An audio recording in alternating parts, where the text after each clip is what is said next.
श्री स्वामी समर्थ. अक्कलकोट जवळ एका गावात भाऊ नावाचा तरुण राहत होता. तो स्वामी समर्थावर श्रद्धा ठेवणारा होता, पण त्याची भक्ती अधूनमधूनच होत असे. एक दिवस तो कामानिमित्त दूरच्या गावाला बैलगाडीतून निघाला. रस्त्यात अचानक वादळ, पाऊस आणि अंधार सुरू झाला. समोर खोल दरी होती. बैल घाबरले. गाडी वेगाने धावू लागली. काही क्षणात गाडी दरीत कोसळणार होती. त्या क्षणी भाऊला मृत्यू समोर दिसले.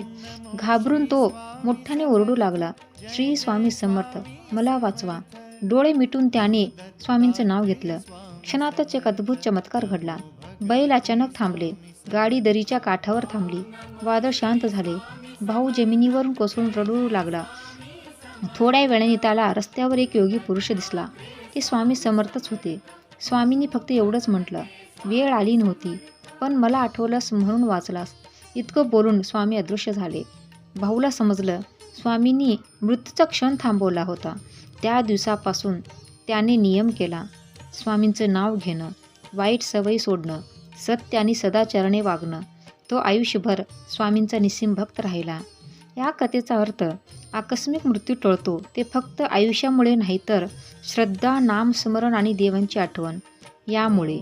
स्वामी म्हणतात, जो मला आठवतो त्याचं मी रक्षण करतो. रोज म्हणण्यासाठी एक अभय वाक्य, श्री स्वामी समर्थ माझ्या पाठीशी आहेत, हे मनापासून म्हटलं तर भीती कमी होते आणि संकटाच्या क्षणी आधार मिळतो. श्री स्वामी समर्थ.